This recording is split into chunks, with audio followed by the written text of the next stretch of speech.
दर्शकों देर आए दुरुस्त आए, लेकिन CBI central bureau of investigation ने जो सब इंस्पेक्टर के पेपर में स्कैम हुआ था उसकी जांच शुरू कर दी है। आज अखनूर और पटोली में कई जगहों पर छापे मारे गए हैं और इन छापों से लगता है कि कहीं ना कहीं कुछ आउटकम्स जरूर निकलेंगे जो ट्रस्ट डिफिसिट सरकार, बोर्ड और आवेदकों के बीच में बना हुआ है, उस ट्रस्ट डिफिसिट को कम किया जाएगा। आपको बताते चले 10 जून को जब सरकार को शिकायतें मिली थी कि एक परिवार से 3 लोग, 4 लोग भी सब इंस्पेक्टर की लिस्ट में आए थे। डाउट लगातार बढ़ते गए। डाउट बढ़ते ही 10 तारीख को एलजी ने होम डिपार्टमेंट की तरफ से इंक्वायरी इनिशिएट की। आर.के. गोयल जो एडिशनल चीफ सेक्रेटरी हैं उनको इंक्वायरी दी गई और समय दिया गया कि आप जल्द से जल्द इस इंक्वायरी को कंप्लीट करें। उन्होंने इंक्वायरी की और एक दबाव लगातार बन रहा था कि क्या होम डिपार्टमेंट अपनी ही सरकार के खिलाफ कहीं गवाही देगा, तो शायद यही कारण था। और जो स्टूडेंट्स थे, आवेदक थे, जो चाहे लिस्ट में भी थे और जिनको लग रहा था कि लिस्ट कहीं ना कहीं धोखाधड़ी का एक साधन है और इसमें बहुत सारी धांधियां हुआ है, उनके दबाव के चलते 8 जून को एक ट्वीट आता है सरकारी तौर पर। उसमें यह कहा जाता है कि अब ये जांच जो है सेंट्रल ब्यूरो ऑफ इन्वेस्टिगेशन द्वारा की जाएगी, सीबीआई द्वारा। और आज आप अंदाजा लगा सकते हैं 5 अगस्त है। 5 अगस्त वैसे भी एक ऐतिहासिक दिन है। 5 अगस्त को 2019 में संवैधानिक बदलाव हुआ था। संवैधानिक बदलाव में 370 में संशोधन किया गया था, 35 को रिपील किया गया था। आज के दिन यानी 8 जुलाई को सीबीआई को यह जांच सौंपी गई थी और अब 5 अगस्त को उन्होंने इनिशिएटिव लिया और अखनूर और पटोली में कहीं ना कहीं छापेमारी की गई। एक उस लाइब्रेरी जो ऐतिहासिक लाइब्रेरी है जिसका नाम एडमेक्स है, उसमें भी आज जांच की गई, खंगाला गया। कहते हैं कि उस लाइब्रेरी के काफ़ी सारे लोग 100 ऐसे परिवार थे जिन परिवारों के 2 लोग सब इंस्पेक्टर की लिस्ट में आए थे और उन्हीं परिवारों के लोग शायद एफएम में भी आए हैं।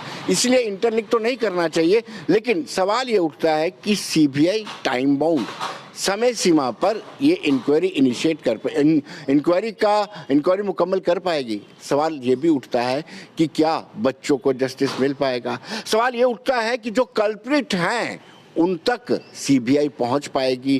क्या कोई बड़ा इनको प्रोटेक्शन दे रहा है, चाहे वो कोई मिनिस्टर हो या पॉलिटिशियंस हो, क्या उसके खिलाफ कार्रवाई हो पाएगी। क्या जो एग्जिस्टिंग डिफेंस में जो जुड़े हुए अधिकारी हैं, कहते हैं कि बीच में ब्रिज का काम किया उन्होंने, क्या उनके खिलाफ कार्रवाई हो पाएगी। लेकिन बच्चों के लिए जस्टिस बहुत ज़रूरी है। उन आवेदकों को, एस्पिरेंट को, जिन्होंने जब देखा था कि मार्क्स उनके 90 और 100 से ज़्यादा बन रहे हैं, उनके मुताबिक बन रहे हैं, तो उन्होंने ग्राउंड की तैयारी की थी जिसको फिजिकल टेस्ट कहते हैं, और सुबह 4 बजे उठ कर के वो परेड ग्राउंड में दौड़ लगाया करते थे या अपने अपने घरों के पास पुशअप भी निकाले करते थे। और उन लोगों को जस्टिस मिल पाएगा या नहीं। दूसरी बड़ी बात यह है कि अगर ये एलजी एडमिनिस्ट्रेशन सीबीआई द्वारा सही जांच करवा लेती है तो एक विश्वास जो अविश्वास में बदलाव हुआ है वो फिर से कायम हो जाएगा। अब हालत यह है कि एसएसबी पर ट्रस्ट बिल्कुल खत्म होता जा रहा है और सारा दारोमदार अब इस सीबीआई जांच पर पड़ा हुआ है।